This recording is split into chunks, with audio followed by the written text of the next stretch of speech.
Olha, não dá mais para aceitar esse tipo de atuação em jogo decisivo. É Libertadores, é quartas de final, é camisa pesada, e o São Paulo parece que não entendeu o tamanho do confronto contra a LDU, tomar 2-0 fora de casa. Tudo bem, altitude, gramado ruim, adversário chato, mas a forma como o time entrou em campo foi apática, sem alma, sem sangue. Isso não dá para engolir. O torcedor que ficou até tarde vendo esse jogo merecia pelo menos um pouco de entrega, de garra, de luta. Mas o que a gente viu foi um São Paulo travado, previsível, errando passes bobos e dando espaço demais para o adversário. A LDU não é nenhum bicho-papão, mas pareceu o Real Madrid perto do nosso time. E o que mais irrita é que esse filme a gente já viu antes. Libertadores, fase mata-mata, jogo fora, e o São Paulo some. É como se o espírito da competição não tivesse sido incorporado pelos jogadores. Faltou atitude, faltou pressão, faltou futebol. Agora, o Morumbi vai ter que ser palco de mais um milagre. E não é impossível, não. A gente sabe do que esse time é capaz quando joga com o apoio da torcida. Mas para isso, precisa mudar muita coisa. E rápido, porque se entrar com a mesma postura do jogo de ida, pode esquecer. Primeiro ponto, o ataque. O São Paulo não pode mais se dar o luxo de ser inofensivo. Tem que machucar o adversário, tem que finalizar com mais vontade, tem que entrar na área com fome de gol, chega de lateral para o lado e cruzamento para ninguém. O time tem que ser agressivo, tem que pressionar desde o primeiro minuto. Segundo ponto, erros individuais. Cara, não dá mais. Todo jogo decisivo tem um vacilo bobo que entrega o gol pro adversário. E na Libertadores, isso custa caro. Contra a LDU, de novo a defesa cochilou, tomou gol no começo, e aí já era. Tem que jogar ligado os 90 minutos. Sem esse papo de desatenção. Terceiro ponto, consistência defensiva. O São Paulo precisa de uma defesa sólida, que passe segurança, que não entre em pânico toda vez que o adversário chega. Não adianta nada fazer um gol e tomar outro logo em seguida. Para virar esse confronto, tem que fazer 2 e não tomar nenhum.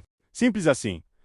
E não é só a defesa, não. O meio-campo tem que ajudar na recomposição, a marcação começa lá na frente. Se o atacante não pressiona, o adversário acha espaço fácil. E foi isso que a LDU fez o jogo todo. Tocava a bola com liberdade, sem ninguém incomodar.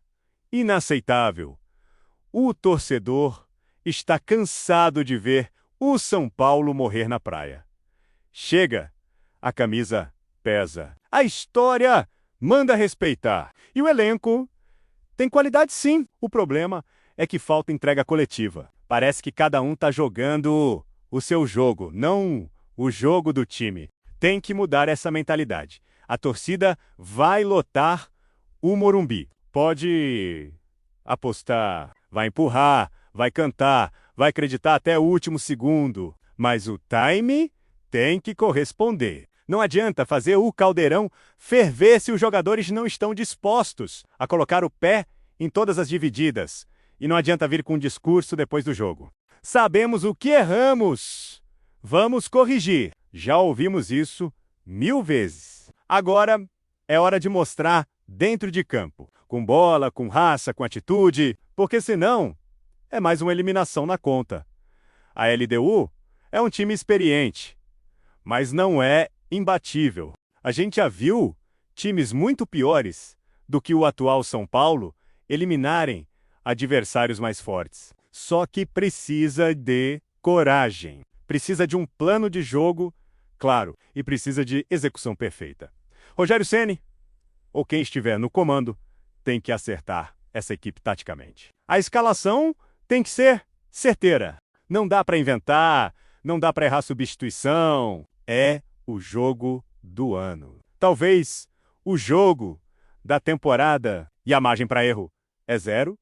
O São Paulo precisa se reinventar em campo, jogar com linhas mais altas, sufocar a saída de bola da LDU, forçar o erro do adversário, tem que transformar O Morumbi, num pesadelo pros equatorianos. Tem que mostrar quem manda.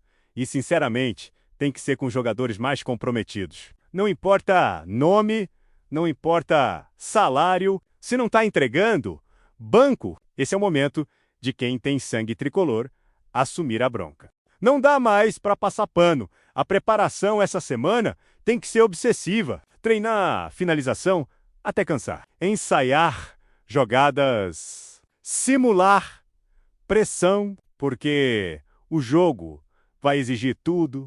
Vai ser físico, mental e técnico. E só passa quem tiver 100% focado. O Morumbi vai estar em chamas. A torcida vai empurrar. Mas se o time entrar com medo, se errar na saída de bola, se recuar depois de fazer um gol, aí já era. Tem que ser pressão total do começo ao fim. E a comissão técnica tem que ajustar o emocional do elenco.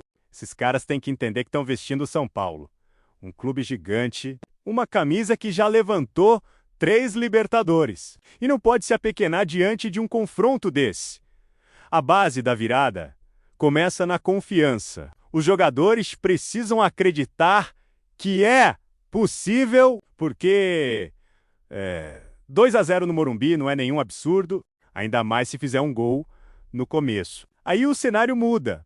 O adversário sente, a torcida inflama, mas para isso não dá para errar nas chances. O São Paulo tem que ser letal, criar e converter, sem essa de perder, gol feito, sem essa de não chutar. É jogo para atacante que não pensa 2 vezes.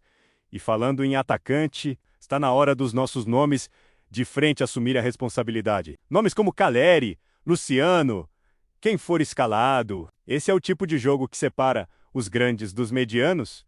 Tem que se apresentar, pedir bola, chamar o jogo. Não pode se esconder. E o meio precisa abastecer esses caras. Sem criação, não adianta ter camisa 9 de qualidade. Precisa de bola boa, enfiada certa, cruzamento na medida. E a bola parada pode ser uma arma. Escanteio, falta lateral, tem que ser bem batido. Não dá para desperdiçar essas oportunidades em jogo eliminatório. Cada chance tem que ser tratada como decisiva. Na defesa, é foco total, sem pênalti bobo, sem vacilo em bola aérea, sem perder na corrida. É atenção redobrada. Porque a LDU vai tentar um gol fora para matar de vez o confronto. O São Paulo tem que jogar como se fosse final. Porque perdeu, acabou, ganhou, segue vivo. Simples. E isso tem que estar claro na cabeça de cada jogador. Se tiver que bater, bate. Se tiver que fazer falta tática, faz. Mas não pode ser passivo. Não pode assistir o adversário jogar. Tem que morder. Tem que competir. É o tipo de jogo que define temporada. Que define legado. Tem jogador aí que pode se eternizar com uma virada dessas. E tem que jogar com essa mentalidade. A diretoria também tem que fazer sua parte. Blindar o elenco, criar ambiente positivo, motivar, tudo influencia e o torcedor vai fazer a parte dele. Não tenho dúvida, a virada é possível, mas precisa de um São Paulo muito mais intenso, muito mais organizado, muito mais guerreiro. Esse time precisa se transformar e não é discurso motivacional barato. É realidade. É Libertadores. É pressão. E quem não aguenta, que peça para sair.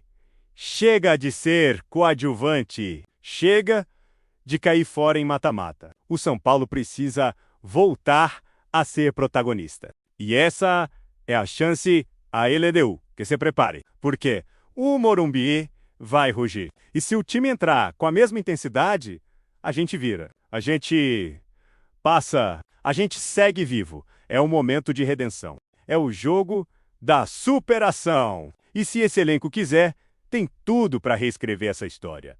Agora é concentração máxima, apoio total e futebol de verdade. Porque o torcedor já fez a parte dele, falta o time fazer a dele.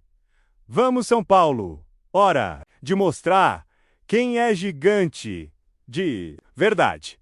Antes de seguir para a próxima notícia, nos ajude se inscrevendo no canal e deixando o like para ficar por dentro de todas as novidades do nosso São Paulo.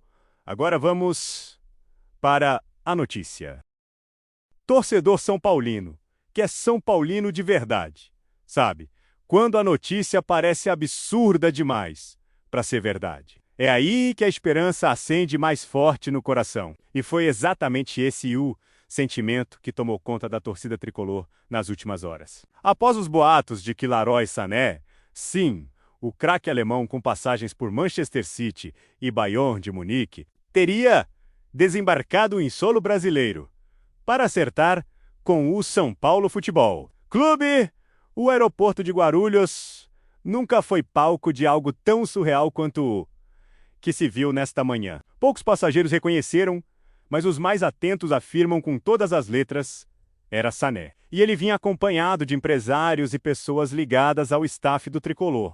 A especulação se espalhou como fogo em palha seca pelas redes sociais e a torcida, é claro, já tratou de apelidar o movimento Aerosané, ainda sem pronunciamento oficial do clube. A tensão entre os torcedores cresce. As imagens borradas de supostos flagras do jogador no saguão, os boatos de que Hernan Crespo teria feito contato direto com o atleta e as movimentações recentes da diretoria para reforçar o time para a próxima temporada indicam que algo grande pode estar, de fato, prestes a acontecer. Leroy Sané, campeão da Bundesliga, jogador de seleção alemã e dono de um futebol veloz e técnico, seria, sem sombra de dúvida, um dos maiores nomes da história recente a vestir o manto sagrado do São Paulo. Imagina ele ao lado de Lucas Caleri, Rodrigo Nestor e companhia no Morumbi lotado. Os boatos começaram na calada da noite, quando jornalistas estrangeiros notaram a ausência de Sané em uma atividade com o elenco do Bayern. Em seguida, uma fonte da imprensa alemã cravou: o jogador pediu para não ser relacionado por motivos pessoais e viajou com destino sigiloso. Minutos depois, perfis de rastreamento de voos indicavam um jato executivo saindo de Munique e pousando em Guarulhos. A internet, claro, explodiu. A hashtag Sané no Tricolor chegou ao topo dos trending topics no Brasil em menos de meia hora. Torcedores invadiram os comentários do Instagram, do jogador, do clube e até do próprio Hernan Crespo, técnico do Tricolor, pedindo confirmações, emojis ou qualquer pista. O que torna essa especulação ainda mais fascinante é o momento que o São Paulo vive. Com Crespo no comando, o time vem resgatando sua identidade, misturando jovens talentos formados em Cotia com peças experientes e estratégicas. Um nome como Sané seria o ápice desse projeto de reconstrução e afirmação continental. Ainda que muitos tratem a informação como um delírio coletivo da torcida, há quem garanta que as conversas entre o staff do jogador e a diretoria tricolor já duram semanas. Dizem que a estrutura de Cotia encantou os representantes do alemão e que a ideia de viver no Brasil, país natal de sua mãe, teria pesado na decisão. A diretoria, por sua vez, mantém o silêncio. Nenhuma negativa, nenhuma confirmação. E como o torcedor são paulino já aprendeu, quando o silêncio impera, é porque algo grande está se desenhando nos bastidores. A política do sigilo tem sido uma marca da atual gestão. E por isso, cada minuto de mistério só alimenta mais a chama da esperança. Alguns jornalistas já tentaram contato com fontes internas, mas o que se ouve são risos nervosos, frases enigmáticas e aquele clássico "não posso falar sobre isso". E quando não podem falar, é porque tem coisa acontecendo, não é mesmo? E se considerarmos que o São Paulo fechou parcerias recentes com grandes patrocinadores, que a dívida está sendo controlada e que o clube vem adotando uma gestão mais ousada e profissional, a chegada de um nome de impacto internacional como Sané deixa de ser sonho e passa a flertar perigosamente com a realidade. A torcida já projeta a apresentação no Morumbis com show de luzes, músicas em alemão e espanhol, camisa 19 nas costas e discurso em português ensaiado. A imaginação do torcedor não tem limites. E talvez nem precise ter. Porque, no fundo, o futebol vive mesmo desses momentos em que o impossível bate na porta e diz: e se Hernan Crespo, por sua vez, sempre foi fã de jogadores que aliam velocidade, explosão e inteligência tática. E Sané é a definição disso. Quem acompanhou seus jogos no City e no Bayern sabe o que ele pode entregar. E um time que gosta de sair rápido para o ataque e explorar os lados do campo. Ele seria uma arma devastadora. Outro ponto que anima o torcedor é o histórico de surpresas da diretoria. Recentemente, o clube trouxe nomes que ninguém esperava, em negociações silenciosas e eficazes. Por que não repetir a dose com um astro europeu? A rivalidade no futebol brasileiro também agradeceria. Imagine o impacto de ter Sané jogando Brasileirão, a Copa do Brasil, a Libertadores. Os clássicos ganhariam outro nível. A visibilidade internacional aumentaria e, com ela, a valorização da marca São Paulo. A camisa tricolor, com suas faixas vermelha, branca e preta, ganharia um novo embaixador global. E Sané, por sua vez, teria a chance de escrever um capítulo completamente novo em sua carreira, sair do eixo Europa e se tornar ídolo em terras tropicais, vivendo a paixão sul-americana na pele, enquanto a novela continua sem desfecho. Os torcedores seguem em plantão constante nas redes sociais. Cada postagem de jornalista, cada movimento no aeroporto, cada pista é dissecada como se fosse um enigma. E, em meio a tudo isso, a fé segue inabalável. O Morumbis, templo sagrado do futebol tricolor, já se prepara para o que pode ser o maior evento. Desde a apresentação de Kaká, os torcedores sonham com faixas, mosaicos e uma recepção de gala para o alemão. Afinal, como diria o ditado, sonhar ainda é de graça menos. E o torcedor esnopaulino sonha alto. Se o rumor se confirmar, o São Paulo entrará para a história como o clube que ousou, que foi além das expectativas, que não se contentou com o óbvio. E essa ousadia, convenhamos, sempre fez parte do nosso DNA. As próximas horas serão cruciais. A expectativa é de que alguma definição seja dada ainda hoje, seja ela positiva ou negativa. O fato é que o nome de Sané já entrou para a galeria dos grandes rumores da história tricolor. E se o torcedor está eufórico, é porque ele acredita no projeto, na camisa, na história. Acredita que o impossível é apenas algo que ainda não aconteceu e que pode acontecer a qualquer momento. Fato é que, verdadeiro ou não, o boato reacendeu o orgulho e a paixão da torcida. Fez o Morumbi expulsar mesmo em dia sem jogo. E isso já é uma vitória em si, porque o São Paulo é isso, um clube que nunca deixa de sonhar e que, muitas vezes, transforma sonho em realidade. Quem sabe o próximo capítulo dessa história não seja com Sané entrando em campo, com a torcida em êxtase e Hernan Crespo aplaudindo da beira do gramado. Enquanto isso, seguimos atentos. O Aerosané decolou e o destino final pode ser o coração do tricolor. Seja bem-vindo, Sané. Ou melhor, Welcome ao tricolor paulista. Apresentamos as últimas notícias do São Paulo. Inscreva-se no nosso canal e deixe seu like para continuar recebendo informações exclusivas. Não se esqueça de deixar sua opinião sobre essa notícia nos comentários. Até o próximo vídeo.